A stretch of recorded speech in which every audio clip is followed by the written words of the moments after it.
إن الحمد لله نحمده ونستعينه ونستغفره ونعوذ بالله من شرور أنفسنا ومن سيئات أعمالنا.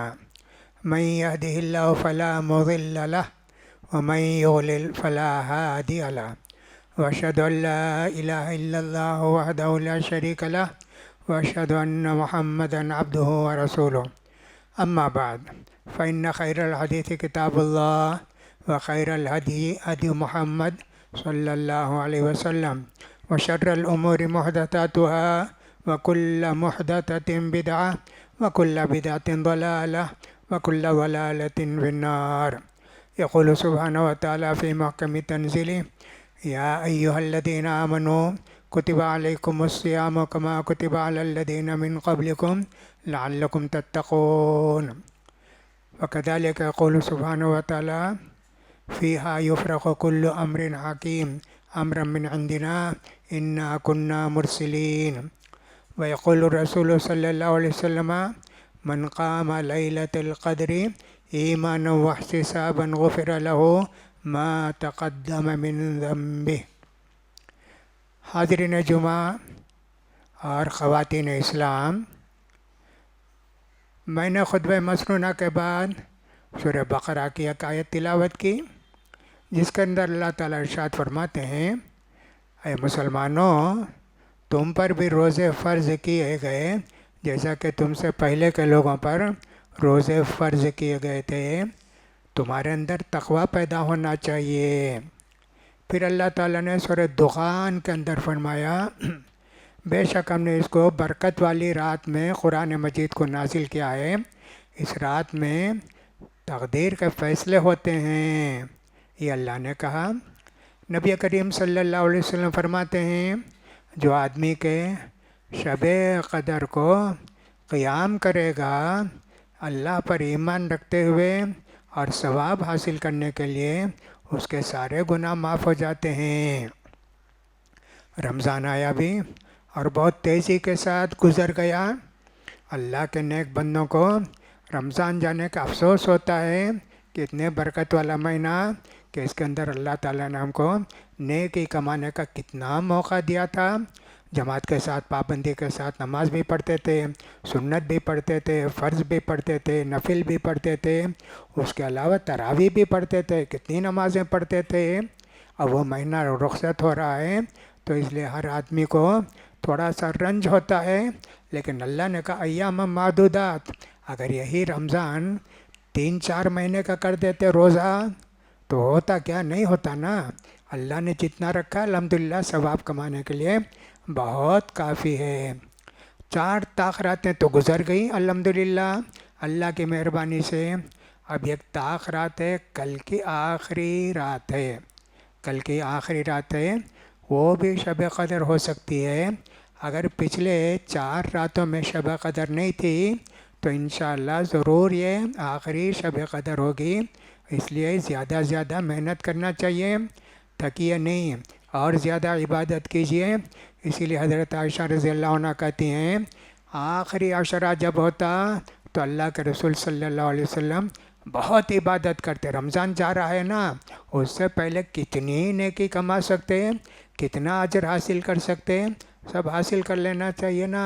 اس لیے اللہ کے رسول جدہ وجتہدا، اور گھر والوں کو بھی جگاتے تھے، جاگو گھر والوں جاگو نماز پڑھو، گھر والوں کو بھی جگاتے تھے۔ تو 4 راتیں تو گزر گئیں، اب ایک رات باقی ہے۔ حضرت عائشہ رضی اللہ عنہ سے نے اللہ کے رسول صلی اللہ علیہ وسلم سے پوچھا: اللہ کے رسول، اگر مجھے معلوم ہو جائے شب قدر کون سی ہے تو میں کیا دعا کروں اللہ کے رسول؟ اللہ کے رسول نے فرمایا: قولی اللہم انک عفو تحب العفو فاعف عنی، اللہ تو معاف کرنے والا ہے، معاف کرنے کو پسند کرتا ہے، اللہ میرے گناہ بھی معاف کر دے اللہ۔ تو معلوم یہ ہوا کہ شب قدر یہ 5 راتوں میں سے ایک رات ہے، کوئی ایک رات نہیں ہے۔ عام طور پر ہم دیکھتے ہیں مسجدوں میں 27 کو سمجھتے ہیں کہ صاحب شب قدر ہو گئی، قرآن ختم کر دیے، مسجدیں ویران ہو گئیں۔ نہیں، اگر کوئی خاص رات ہوتی 27ویں، حضرت عائشہ کیا پوچھتی؟ اللہ کے رسول 27ویں کو میں کیا دعا کروں؟ ایسا نہیں بولی. کیا پوچھتی ہیں؟ اللہ کے رسول مجھے معلوم ہو جائے کہ شب قدر کون سی ہے تو میں کیا دعا کروں؟ اس سے معلوم ہوتا ہے 5 راتوں میں سے ایک رات ہے. ایسا نہیں ہے کہ صرف 27ویں رات ہے. جو یہ سمجھتے ہیں ذرا غلطی کرتے ہیں. اگرچہ کہ ابی بن کعب سے کہا گیا، عبداللہ بن مسعود کہتے ہیں 1 سال عبادت کرے تو یعنی تہجد پڑھے تو شب قدر ملتی ہے. ابی بن کعب نے کہا اچھا ایسا بولے کیا؟ بات کیا ہے؟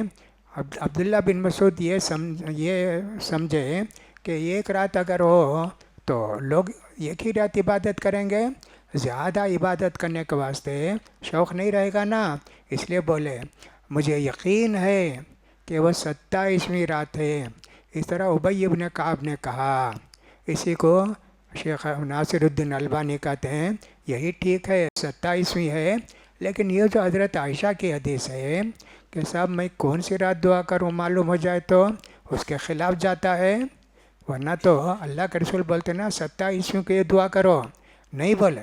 اسی طرح اللہ کے رسول نے کہا شب قدر تلاش کرو آخری کی 10 تاریخوں کے اندر 10 راتوں میں، خاص کر طاق راتوں میں. اس سے معلوم ہوا کہ طاق راتوں میں ہے شب قدر. شب قدر میں کیا ہوتا ہے؟ تقدیر کے فیصلے ہوتے ہیں. تقدیر کے فیصلے ہوتے ہیں. اگر تقدیر تو ہوتی ہے، ایک تقدیر کو کہتے ہیں مبرم، وہ چینج ہو نہیں سکتی، انچینجبل، اس کو کہتے ہیں مبرم. اور ایک تقدیر ہوتی ہے اس کو کہتے ہیں معلق، لٹکی ہوئی. دعا کریں گے تقدیر بدل جائے گی. اللہ تعالیٰ نے ہمارے سارے لوگوں کی تقدیر زمین آسمان کو پیدا کرنے سے 50,000 سال پہلے لکھ دی وہ تقدیر. پھر اس کے بعد ماں کے پیٹ میں تقدیر لکھتی. پھر اس کے بعد ہر سال رمضان میں رمضان تک کی تقدیر لکھی جاتی ہے. اس لیے زیادہ سے زیادہ دعا بھی کرتے رہنا چاہیے. تقدیر کیسے بدلتی ہے؟ جیسے کسی کے متعلق لکھا تھا یہ بہت بیمار پڑیں گے، بہت بیمار پڑیں گے شوال میں، ذی القعدہ میں، ذی الحجہ میں. ایسا یہ آدمی دعا کرتے ہیں اللہ مجھے 1 سال تک صحت دے، اللہ ہر بیماری سے بچا. اب یہ دعا کرنے سے اللہ اس تقدیر کو چینج کر دیتا ہے. اس کو بولتے ہیں تقدیر معلق. تقدیر مبرم کیا ہے؟ جو زندگی ہے اس میں ایک دن آگے پیچھے نہیں. عمر کے لیے کوئی کہے اللہ مجھے 100 سال دے، اللہ 1000 سال دے، وہ دعا قبول بھی نہیں ہوتی اور اللہ تعالیٰ سے ویسی دعا نہیں بھی کرنا چاہیے. تو جو لوگ محنت کیے ان کو چاہیے کہ چند دن رہ گئے ہیں، انشاءاللہ پیر کے دن ہماری عید ہے، اتوار کے دن آخری روزہ ہے، اس دن افطار کر لیں گے تو پھر دوسرے دن عید ہے. عید کے بھی کچھ باتیں، عید کے احکام بھی انشاءاللہ بیان کرنے کی کوشش کریں گے. اب رہ گیا جی آج جمعہ بھی آدھا ہو گیا، اب رہ گیا کتنا ہے؟ کل ہفتہ، پرسوں اتوار. بس یہی ہے، رمضان ختم ہو جائے گا. اس لیے جتنی عبادت کر سکیں زیادہ سے زیادہ کر لو. اللہ کے رسول صلی اللہ علیہ وسلم نے حضرت جبریل علیہ السلام کی بد دعا پر آمین کہا. حضرت جبریل علیہ السلام نے بد دعا کی وہ آدمی تباہ و برباد ہو جائے جو رمضان پایا اور اپنے اللہ سے مغفرت نہیں کرا لیا، اپنے گناہوں کی بخشش نہیں کرا لیا. تو لہٰذا جو لوگ کے غفلت میں ہیں ان کو چاہیے کہ سب بیدار ہو جائیں. اب بھی اللہ سے توبہ کریں گے اپنے گناہوں کی معافی کے لیے، اللہ ان کو بھی ہدایت دے گا. اب ہم کو چاہیے کہ سب تقویٰ پیدا کرنے کے لیے اللہ نے یہ روزہ ہم پر فرض کیا ہے. تقویٰ کیا ہے؟ تقوی کا مطلب یہ ہے کہ حرام سے بچنا. حرام سے بچنے کو تقویٰ کہتے ہیں. کتنی تعریف ہیں تقویٰ کی. اس کے اندر ایک یہ بھی ہے ہم رمضان میں حلال روزی، فجر طلوع ہو گئی، اذان ہو گئی، مغرب تک نہیں کھاتے جی، نہیں کھاتے، کچھ بھی نہیں کھاتے. حلال روزی ہماری کمائی ہوئی پھر بھی نہیں کھاتے. لیکن رمضان کے بعد ایسا نہیں ہونا چاہیے. رمضان میں تو حلال کمائی بھی چھوڑ دیے، رمضان کے بعد حرام کمائی بھی کھانے لگے. ایسا نہیں ہونا چاہیے، یہ تقویٰ کے خلاف ہے. اسی لیے اللہ تعالیٰ نے فرمایا روزے دار کے لیے یہ سب کے آدمی مسلمان جو بھی کام کرتا ہے اللہ نے فرشتوں کو بتا دیا اتنا ثواب لکھو الا الصوم،